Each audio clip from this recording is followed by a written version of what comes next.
All right, guys, welcome to Lingucast. Today we've got a very special guest, Dr. Grant Eckstein. Hey, good to be here. Thanks for having me.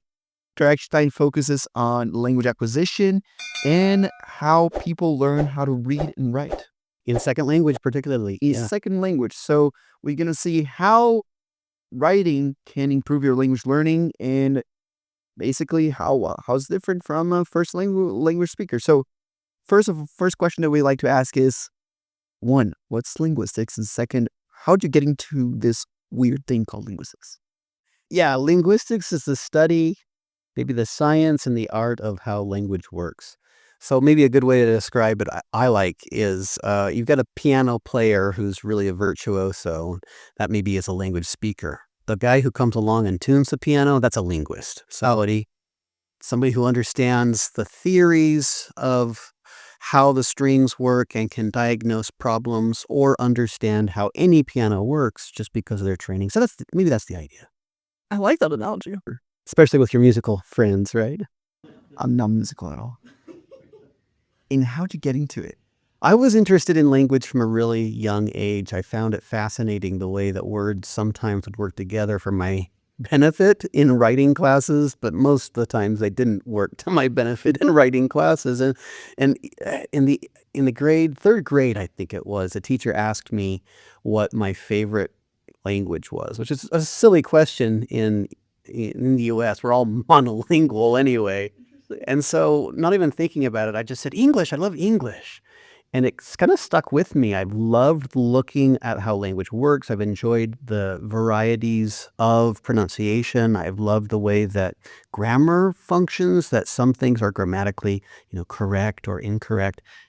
And when I was in seventh grade even, I started to do things that a professional linguist would have been able to spot me a mile away, say, I know what this kid's going to do in the future. But in seventh grade, I had an English teacher who said, I think she said, 90% of all words that end in an ly are an adverb.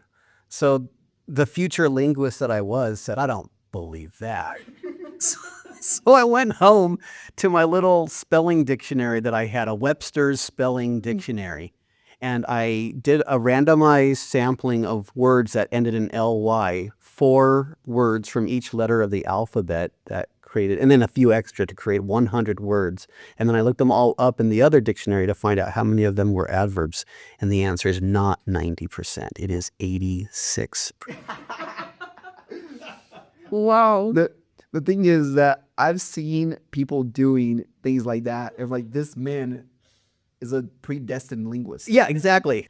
So, and then how did you get into kind of second language acquisition and reading and writing within that? Yeah, great question. So I went on my mission to the Philippines where I spoke Tagalog. Cool. Yeah, and what a wonderful linguistic place. The Philippines has just so many different languages. And so I was assigned to speak Tagalog, and I started learning that in the MTC. And got a little phrase book before the MTC, and I started noticing linguistic aspects of the language in that same kind of vein of a budding linguist.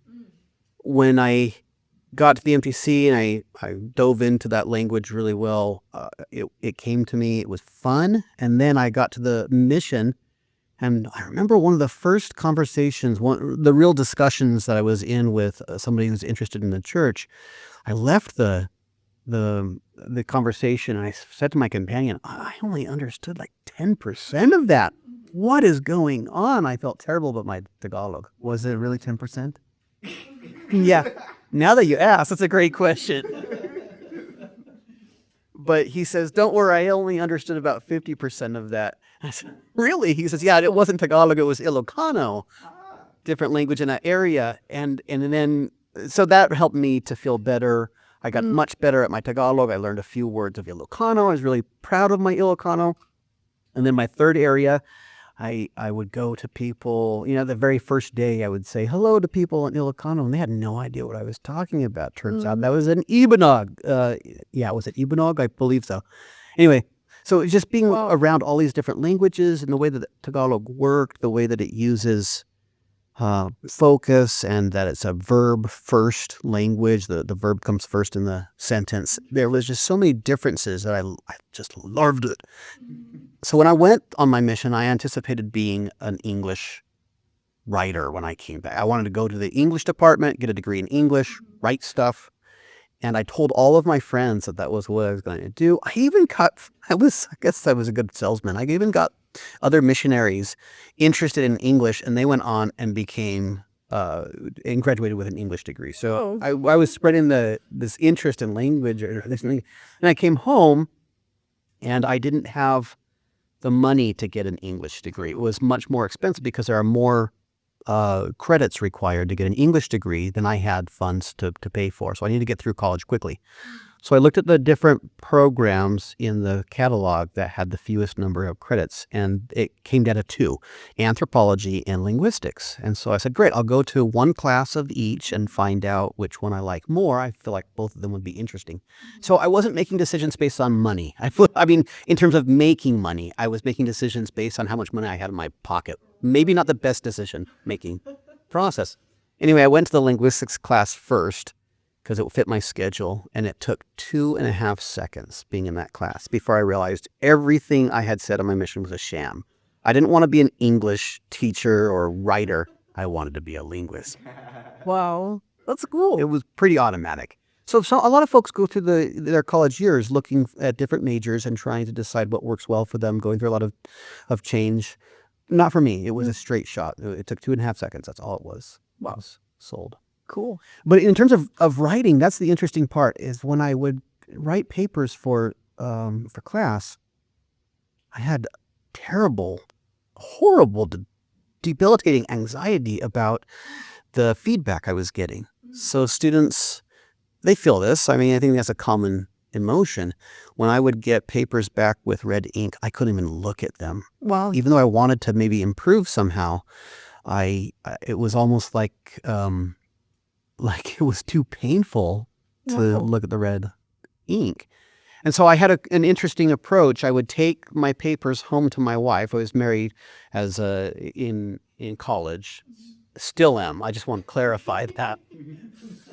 But anyway, my wife is terrific. I would hand her the paper and I said, I want to improve, but I can't read the feedback. Could you read it and help me understand it, interpret it for me? Wow. And she would. She'd give me 2 or 3 things and say, make these adjustments.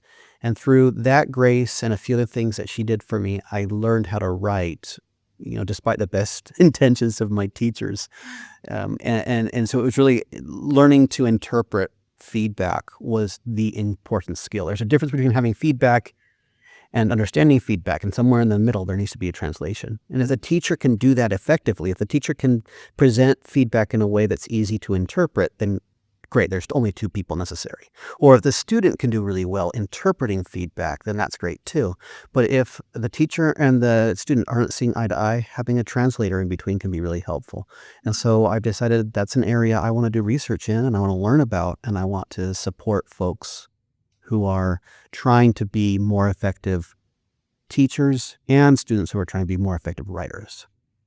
Very cool. And what made you interested in writing in second language? Because one could focus on my first language, but you were like, no, second language seems more interesting. I'm interested in both. I think it's fascinating. Yeah, just how the language works in general. There's so much emotion, fear, anxiety, frustration, difficulty associated with writing, first language or second language.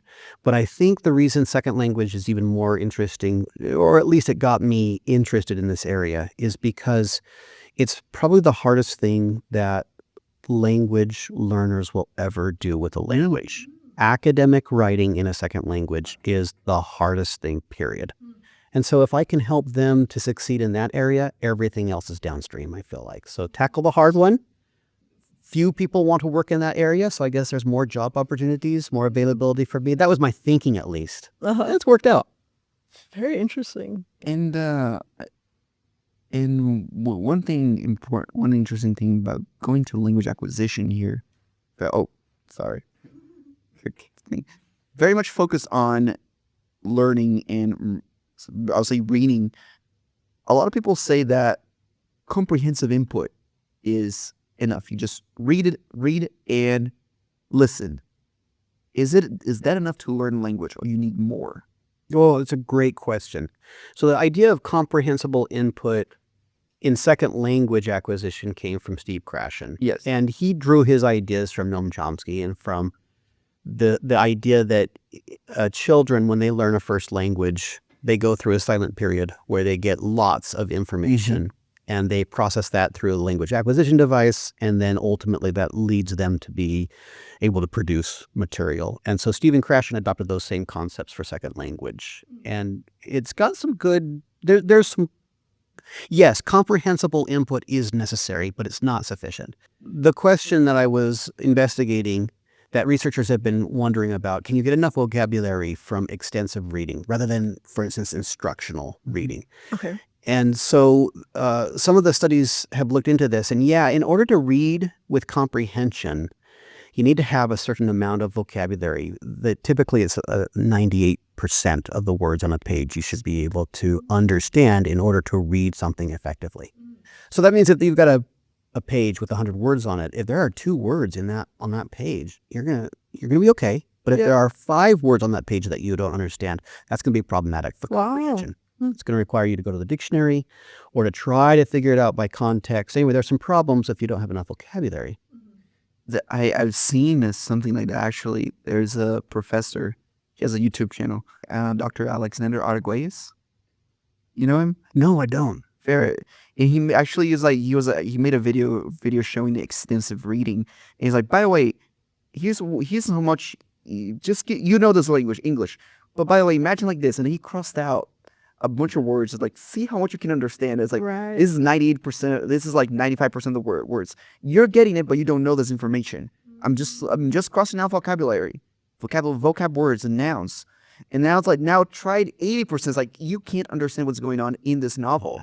And then he showed that. I was like, fascinating. He's like, this, so 98% is actually 90% is actually the amount you need. But how do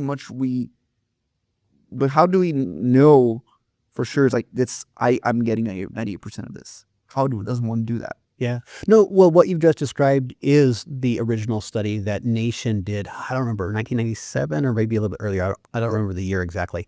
But Paul Nation, yeah, that's the name. I'm pretty sure it was him, who did this classic study in which he did exactly what you just described. He had the same reading, but in different versions of that reading, he would redact certain percentages of words all the way down to something like 50% of the words, simply replacing them with X's or crossing them out or something so that you just couldn't read it, rather than replacing with words that students may or may not have known. Like, that wouldn't be controllable. Sure.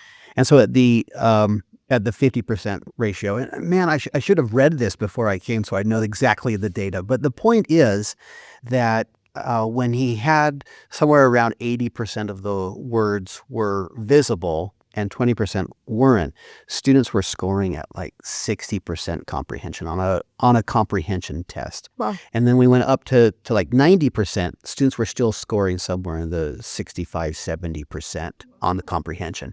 It wasn't until he got to 98%, where the students understood 98% of the words or could see them, that they finally were able to get a reasonable score, closer to the 100% score. Other researchers have replicated this study a couple of different times, and their results aren't quite as staggering. But there's still a really strong notion and good evidence that somewhere between 90 and 98% is where you have to know that many words to succeed.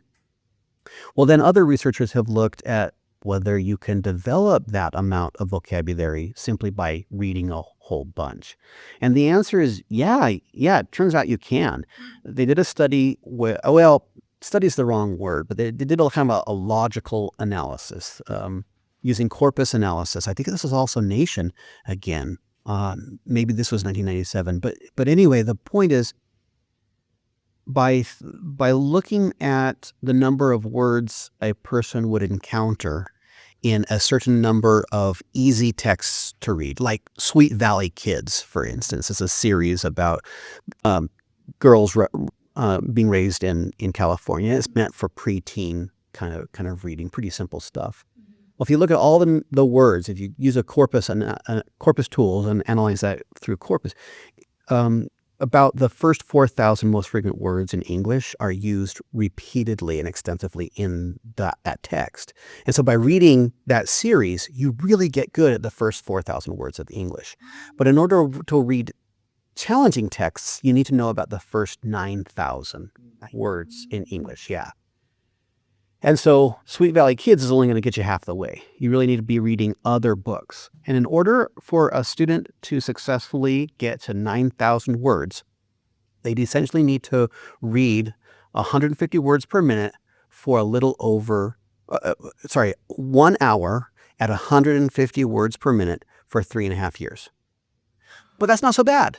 If you think about what's going on in schools, most kids do read. Let's say that in kindergarten, well, maybe not kindergarten, but certainly it could be first grade, second grade, third grade. If kids are assigned to read 30 minutes a night, they're doing way more than an hour a day over 3 years because they're going all through elementary school. So by the time they're hit 6th grade, Right. they've accomplished that and then some. Oh, interesting. So this might be like kind of like what about those guys who are polyglots? Like I want to learn this many languages.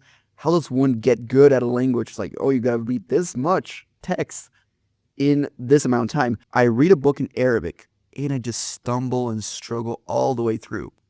I understand the text to a certain extent, but I struggle. Right. Yeah. But I wouldn't struggle as much if I were reading a German book, for example. Well, you talk about Arabic versus German. Yeah. And so in terms of speaking proficiency, really, really good speaking proficiency. It's like on both. But when it comes to reading, it's a different story. Yeah, my German reading is way better than mine. Yeah, yeah. There's lots of reasons that could be. Of course. Alphabet is one. Alphabet, yes. Alphabet is a big one. So just decoding words. And we could talk for a long time about decoding. That's some of the research that I do with eye tracking, is looking what it looks like to decode. In fact, this might be interesting to talk about at the moment. But let me just address the first question, which is that about 64% of the variance, when it comes to reading comprehension, about 60% of the variance is related to vocabulary knowledge. The rest, the 40%, comes down to things like schematic knowledge of how a text is built, understanding the background, having background knowledge, cultural knowledge and information about the text, and just plain having reading skills in that language. And so when a language has features that you're not as familiar with visually, or if it has really long words or really complex ways of phrasing things, or the grammar is pretty tough, all of those can affect the reading speed. Even though your language, your vocabulary is really high in both, that might be part of the problem. Interesting. So there's more to it than just knowing the vocabulary. Structure plays everything. That makes sense. And here's a question. How does writing help you improve a language? Does it help your reading, or how does... Yeah, that's a great question. It depends on what you do with your writing. So I've done a lot of research into why students have difficult times writing. And there's this theory out there called self-efficacy. It's this notion that people do well when they feel like they can do well at something. Sure. So if you feel pretty good in your skateboarding skills, it's going to encourage you to go out and do more skateboarding, which is going to make you better at skateboarding. Right. And the same thing is true for writing. If you feel like you're a pretty good writer, you're going to have this virtuous cycle. You get better and better at it. But if you feel like you're a bad writer, you're going to do less of it, and it's going to be worse for you. So that alone is one thing, that if a person feels like they can write, and they do, they'll get more experience doing the writing. They'll be more encouraged and excited to do reading, which will allow them to have content with which to write. And they'll do more just plain thinking about writing over time. And then writing can also help folks to come up with ideas. In fact, some researchers even believe that writing isn't much more than just thinking on paper. And so some people will say, well, I do all this thinking before I write. And other researchers say, no, that's not the way it works. You start writing in order to figure out what your thoughts are. So in that sense, writing can be a really good catalyst for comprehension, for understanding, for putting ideas together. And folks who are really accomplished at writing for a particular genre, and this is important because not everyone, a lot of people will see writing as just monolithic. Writing is putting words down on paper, the end. But that's not true. Writing a recipe, very different from writing a resume. most of the resume is actually less writing and it's more fixing every little formatting. Yeah, more formatting than writing, right? So folks can, as they're seeing the world in these different colors, recognizing the difference between a resume and a recipe, an academic article and a story, all these different things, they're able to see the world in more maybe nuance because of that. And if they're writing in such a way that they're communicating with an audience, they're also picking up really important emotional intelligence lessons. How do I communicate with an audience in a way that they will respond positively to my argument and give me what I want? Those are all things that you probably wouldn't associate necessarily with language, but they're really, really important to language, and they're important to success. Yeah. We've talked on this podcast before about like how you can kind of define competency by whatever your goal is in the language, being able to do that. And so I think it's interesting to think about how you might be using it. You might be learning a second language for a very specific reason, to use at work or to use with a family member or whatever it might be. Some people want to just kind of get a global understanding, but it's interesting to think about how writing, when you consider the genre and the purpose of it, will help you in your language to be able to just focus on that purpose as well. Yeah, that's a really good point. Absolutely.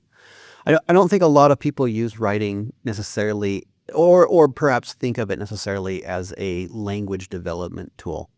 And maybe that's because it's hard and it's scary, and not a lot of people have that virtuous cycle we were talking about when it comes to writing, which is unfortunate.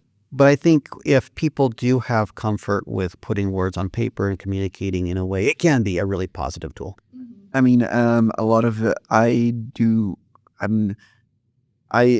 started writing not as like something to not as I stuttered. I started writing as a way to write down my thoughts, right? What I was thinking, my ideas, my questions. I actually repeated second grade, fun fact, because back then in Brazil, I think to this day they're like that. You need to know how to do cursive. And I really struggled at. And my teacher really was not very keen on passing someone who can't do cursive. And so I failed second grade. Well, Because of that, it was humiliating. To this day, I struggle with cursive because of that. The only cursive I can do is Arabic, apparently. Take what you can get. That's great. I can't do English cursive, but I can write in Arabic cursive pretty okay. It's pretty good. All right. And just so you know, the idea for this podcast came from my writings. I wrote a polyglot journal back in 2015, and I'm like, I have these questions, and I got an awesome department. I'm just gonna go ask him. Perfect. So writing really does help you develop your language and have you and give you more a clearer vision on your ideas or whatever your purpose is. But for like people who it's just like, you know what, I just want to learn writing so I can get to know the language better, just so I can express the language better. Where does the learning actually happen? Because for me, my experience is like, crap, I don't know how to write that. I just look up real quick. Is that how it happens or how? Yeah, that's a good question. It's not something that I put a lot of research thought into it, so I'll kind of speculate a little bit on how that works. But for the way the writing that you've described, journaling, getting your thoughts on paper, that's probably one of the best ways to go about writing. It allows you to feel fewer constraints. You're not being graded on it, and so it allows you to develop fluency. And that's maybe an important distinction. When a teacher assigns a student to write something and then grades it, then the teacher is imposing certain constraints that will obviously influence the way the student approaches that writing. And we've done research in this for this one is pretty obvious. When a teacher says, I'm going to grade the errors in your essay, students do two things. They make fewer mistakes because they're being very careful about their writing, and they take fewer risks. And so their writing becomes much less engaging and exciting and interesting. And it becomes less exciting and interesting to the writer as well. Now the writer's just putting words down. Sometimes a teacher needs to give feedback on accuracy. It's important to have, like we talked about resumes, it's important to have a resume without a lot of errors in it. But at the same time, in order to develop fluency, a writing teacher can simply say, I want you to write your thoughts, and I'm just going to respond to them like an interested reader. So the feedback and the comments are just positive things. Wow, I like this idea. Or, oh, in your next journal, could you tell me more about this idea? Or, I've had that same experience. What a fascinating take you had on it. And as teachers provide that kind of feedback, it encourages the student to write more. It validates them. It gives them more desire to be maybe a little bit more vulnerable, take more risks with a language. Right. So both of those are important. And an effective teacher can kind of explain that to a student and use both of them to the advantage of a language learner. But if a student is trying to work on language on their own, the first one is going to be the most helpful because they're not going to have a lot of opportunities for correction anyway. Right. And does it affect speaking?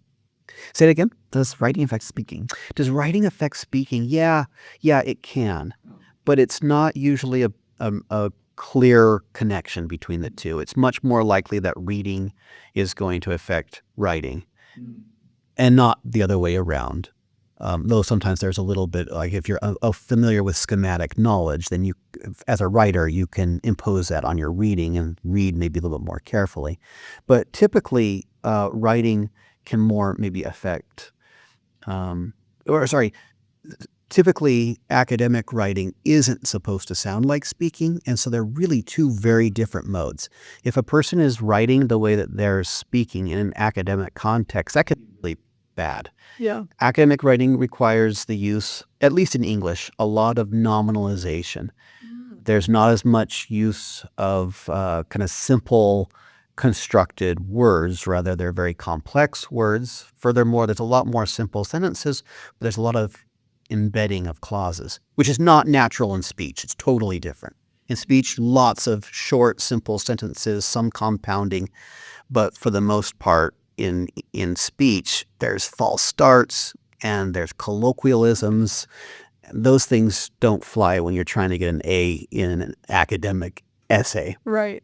But they do fly really well in personal narratives and in story-like language. So in that sense, speaking can influence writing in some genres, and in some genres, it actually makes things worse. Oh, Sure. That makes sense. Well, you were starting to say earlier that you do research with like eye tracking studies. Can you tell us more about what kind of research you do? Yeah, absolutely. I've got a couple of projects that are ongoing. One of them is a project involving reading and language development. We're interested in finding out how people develop as readers over time. Since it's hard to follow individuals over time, instead we do a cross-sectional study where we take folks who are new at, let's say, Russian, and then some who are a little bit more advanced, and so folks who are very advanced. And we have them read all the same text, both in English and in Russian. And by doing that, the eye tracker is really a phenomenal tool. It doesn't do everything, but it does some really neat things well. For instance, it uses light reflection to determine where the pupil is on a computer screen in a sense. It's kind of measuring where the pupil is and where the corneal reflection, the glint in your eye is. And by triangulating those two locations, the computer can tell where, or the eye tracker can tell where on the computer you're looking at any given time. That's how an eye tracker works. And then the eyes, when you're reading something, your eyes don't move smoothly from one word to the other. Instead, they move from kind of like in a jerking pattern. Oh. And so you'll look at one word and you'll skip to the next word. And in those times between fixations, we actually use the French word for jerk, the verb, not the noun. Don't call your friends saccades thinking that you're somehow sophisticated. But anyway, this word saccade is the movement between fixations. And during that saccade movement, no visual information is processed by the brain. The brain only processes information when the eyes are fixed. And the reason that the eyes move is because you only see the information in clarity where your eyes lights upon information that then hits the fovea, the back of your eyeball in a very small amount of area. Wow. And so when you're moving from word to word, that's what's going on. You're looking at a word for a couple of milliseconds, and then you move on to the next word. So we're interested in how long are those saccades at different levels of language development. Also, how long are the fixations? Right. And how many fixations on each word and in maybe different parts of the word in different languages. And what's interesting is we can tell a lot of information about how long a person stays in the word, how frequently they return to it, how many times they look at different pieces, how long the saccades are, where they're going when they move from word to word to another. And all of those variables differ based on the development of language. And we can use computer programs and algorithms to then reverse engineer the process to determine if we have a whole bunch of language variables, if we have a bunch of measurements from an eye tracker, we can put it into an algorithm and do the reverse and determine what proficiency that student is in their language. Now, this is all still really basic research now. We haven't really fine-tuned that. Sure. We could just say, are they good at the language or are they not good at it right now? Yeah. We can't do anything more fine-grained than that. So what's happening to a student when they're not good at the language? Yeah, what's happening is they treat language a lot like a picture, where they're just attracted to whatever's interesting to them. So they recognize that there are different words, sure, but if they're not familiar with a script at all, it's just an image to them. They'll look at whatever maybe looks interesting. If they're able to decipher a couple of the words here or there, then those are probably the places where they're going to put the most amount of space, time, and energy. I can totally see that being a thing in Russian because I'm taking some Russian classes and there's a lot of reading involved. But when I notice that my eyes in my reading, I'm like trying to figure out mostly keywords that I recognize. Yeah. Sure. Yeah, you're hunting for information that your brain can process. Information that like I'm like I definitely not at a 90% comprehension level. It's I'm still intermediate. But the thing is, I just struggle to read line by line. I notice myself like going down, going a little bit everywhere, kind of like you said, a picture. That's precisely what we see when we strap folks into an eye tracker. Strap's the wrong word. Yeah. Hold on. When a person gets into the eye tracker and we kind of stabilize their chin, they just put their chin on a chin rest. And that's exactly what we see when they're very new to a language. They're really just looking all over. The saccades are very long. Right. And because they're typically searching for words that they're looking for, and they do a lot of regression. Regression is when you, instead of reading in the forward reading direction, you actually read in the backward direction because you're going back to clarify some information, or you're looking for some information elsewhere, or you're just having a good time just looking around. So as people become more proficient, their saccades become much more measured. It's more predictable, and they typically look at most of the words. But did you know in English, folks who are fluent in reading English, they skip over about 30% of the words. Really? These are short words like the or a or content words that are big and nouns. Those are definitely fixated upon because they're critical to the information. Yeah. But these smaller words are so predictable and so small, and sometimes you can see them out of the corner of your eye. You don't even look at them. Interesting. Yeah. So when your teacher says read every word, just sit back and glower. You're not going to word it. Even if you tried, you're not going to read every word. You're gonna read every word.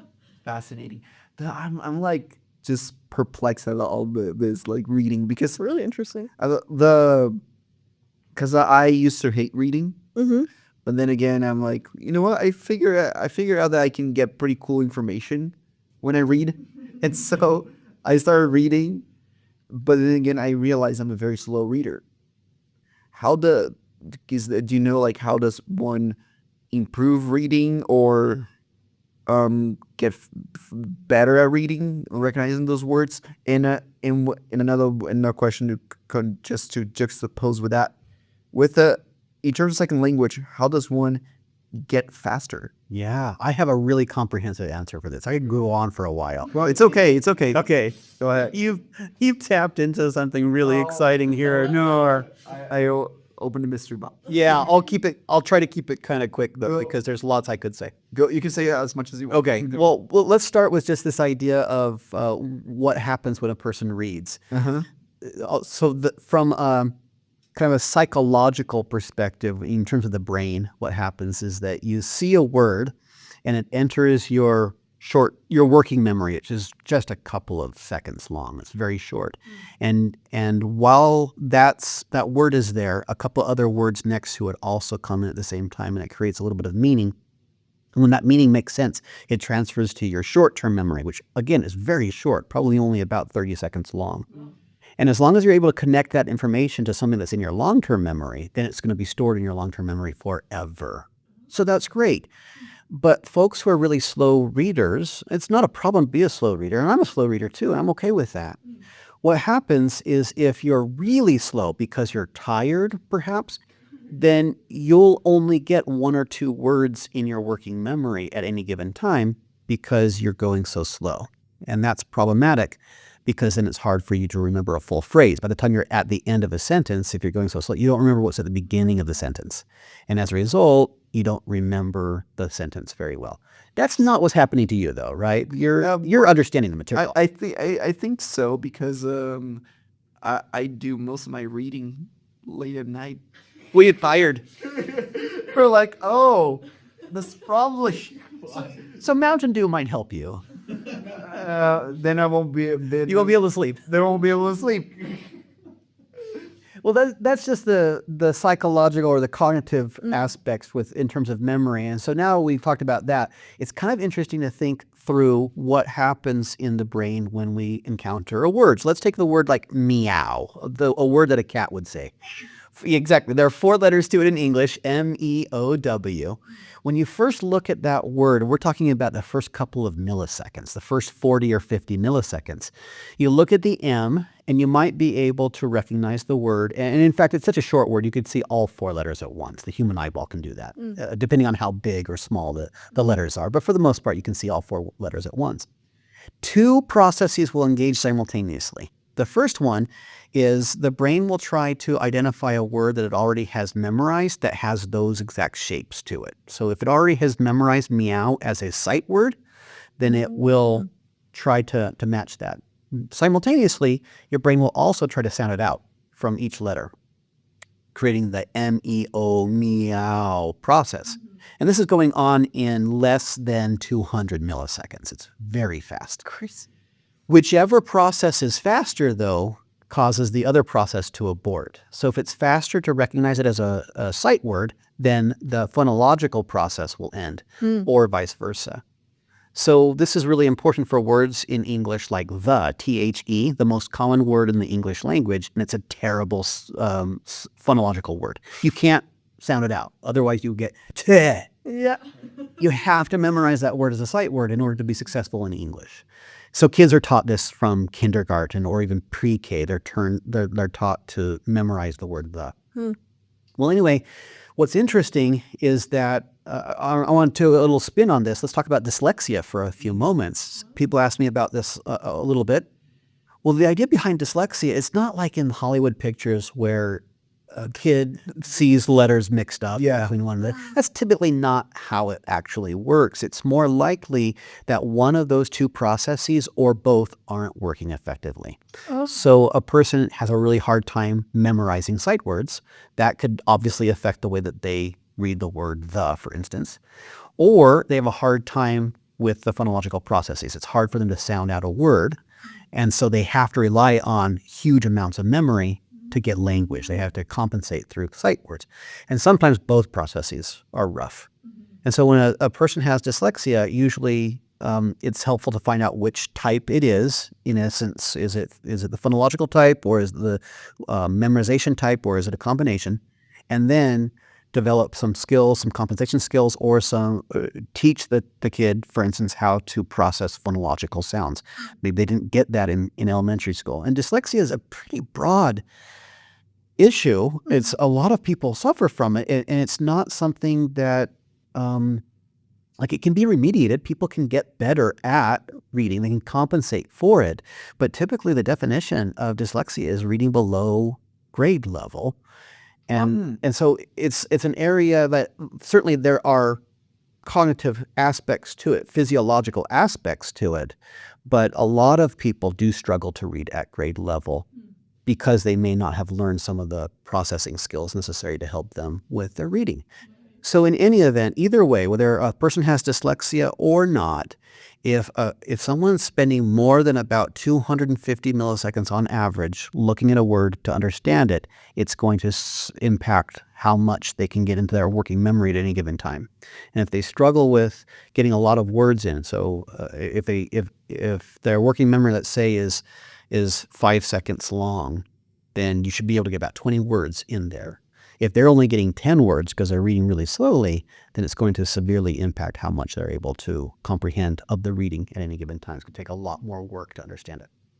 So now that we talked about issues that you're not actually, that's not what you asked about. You didn't ask about dyslexia. You didn't ask about this. It's really cool, right? Yeah. But your question is more of how do you get faster at reading? Well, one of the ways you could do that is through chunking. And that is, instead of reading one word at a time, try to read 2 words at a time. So just look at 2 different words. Try to put your eyeball in such a way that you can see 2 different words simultaneously. Basically looking at the space between the words. Yeah. Yeah, and it's kind of a crude way to explain it. It'd be helpful to kind of practice it a little bit. But the idea is, if you hold your paper away from your eyes just a little bit more, just a couple of, like an inch or 2, then it allows you to have a larger visual range of angle. Now, of course, if you can't see it clearly, that's not going to help. But if you got good eyesight, that's one way that you might be able to do this. Also, some people, when they read silently, they will actually sub-vocalize. They will say the words in their mind, and their mouth will make the same movements as well. Your mouth is so much slower than your brain. So if you can get your mouth to not move, you'll actually become a faster reader as well. Right. And then there are other kind of cool tricks and tips, understanding the content, the background, getting to know the material before you read. So doing a little preview a little bit, those kinds of things can make you a faster reader as well. Cool. But I heard someone saying that if you want to read and comprehend a lot, you just put your finger, follow through. Is that a good technique or bad technique? Nope, it's a terrible technique. It's great for learning how to read, maybe at the very beginning, where you do want to look at words and really make sure that you're not skipping over words. That's fine. And it can be helpful if you're trying to read faster, if you are moving your finger faster than your eyeballs are going. But the problem is, typically people will put their finger under a word and it will slow them down because the finger is a lot slower than your brain as well. Of course. Yeah. So maybe a better option to do that is to take a piece of reading like you have here, take a piece of paper and cover the reading as you go down and force yourself to read faster. That's much more effective. Oh, interesting. Interesting. Fascinating about reading. Would you talk a little bit about language acquisition? We should learn language. Learn language. Yeah, that's a great question. Be around it. Have you done work in TESOL specifically, or just more general with second language acquisition? Yeah, TESOL is my bread and butter. That's what I'm hired as, and that's my background for sure. Okay, so could you tell us a little bit about your work in that? Yeah, so TESOL is fascinating because the students are so incredible. I think students in general are incredible. Oftentimes the folks who are learning English as a second language are so motivated because they see this as part of their future. It's going to help their families and their children, their grandchildren, and their great-grandchildren. It's a fundamental seismic shift in their family. And so they have such gratitude, such excitement, and such drive to learn language. Cool. So in that arena, I typically do teacher training. I teach teachers how to teach English in the second language. And number one rule of language teaching in my mind is keep people engaged. If you can keep them awake, they're going to learn better than if they're asleep, right? And if they're excited about what they're learning, they're going to do more learning outside of class. You will have motivated them to do something more than what they could accomplish in class. Now, there's 2 types of English language teaching. It depends on geography, more or less. There's English as a second language. This is where you're teaching English in an environment where students are surrounded by English all the time. So here in the US would be a great example of teaching English as a second language. Teaching English as a foreign language happens in an environment where English is not the dominant language surrounding them. Right. So teaching English, for instance, in Thailand requires students to approach and teachers to approach language very differently. Sure. The advantage of teaching English in the US, for instance, in a second language environment is you can assign folks to go to the movies, go to the store, go to the bank, do things with language in reality, find friends to converse with in English, and just get together and have a party at your house with people who speak English. That's their homework, is to have a good time in the language. Right? That's great. It's very motivating. And then go to the library whenever they want to, and they can read stuff whenever they want to in English. Yeah. In a second language, it's like they're in a little pocket of English while they're in the classroom. And then once they leave, they're out. It's over. And so helping them to find resources that will allow them to continue to learn outside the classroom is very challenging. Right. So helping them to have access to online movies, television shows that are in English, it's much more possible now than it used to be. It's much more accessible. Yeah. But also finding books that are reasonable. There's a lot of books online, but they're behind paywalls, for instance. So helping folks to get access to books that aren't 100 years old and outside of copyright, that can be a trick. Yeah. And then finding ways for them to converse in English when it's so easy to default in the language that's local. It's a big challenge. So teaching teachers how to do those, manage the context can be a real struggle, but also a really great opportunity. Yeah. Very interesting. Someone asked me a question. I was like, how to teach so and so language? They don't. I've done. My son has done years and years of studying the language, and they just they're just having a hard time learning. Another one asked me, like, my children are all in the Chinese and immersion program, and they do everything in Chinese, but they don't know Chinese. They don't do it. They don't do it. And I asked them, like, okay, are they seeing Chinese as a school subject or something that they enjoy or something that's part of their lives? Right. Yeah, it's such a great way to engage with that conversation.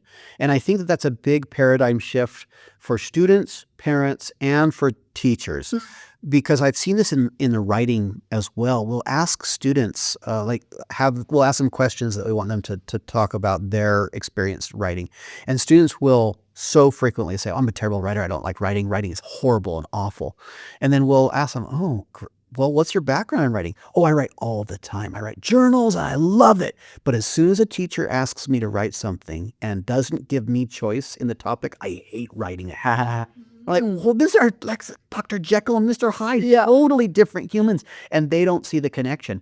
And teachers, it can be really tough for teachers too. They've got all these requirements to encourage students to learn by writing essays or topics, and they have very constrained purposes. And it creates this terrible environment for students who would otherwise thrive in that writing experience. So helping teachers and students and parents recognize that it's okay to assign students to learn in a way that makes sense for them. But it's tough for teachers to grade that sometimes. It's tough for teachers to feel comfortable with that encouragement. So I love your answer. I think that's the right answer. Is if they see it as an academic subject, it's going to be tough for them. But they could simultaneously be enjoying Korean dramas or who knows? And they could be doing so much development in language, yet it's not counted toward their school credit. Sure. Fascinating. But yeah, Well, I think we're almost out of time. We really appreciated hearing all It's about been so much fun. your research and your interest in the field. And we just like to ask a final question of what's one thing you wish more people knew about second language acquisition, about reading and writing, or language generally. Yeah, I wish that more people in the world knew that writing well in any language equals money. If you can write well, you can get grants, you can get scholarships, you can get access to resources. Yeah. Writing well is the license to print money. Before I know this was a closing question, but I'm gonna open again because there's one thing that I's not gonna get out of here before he answers that.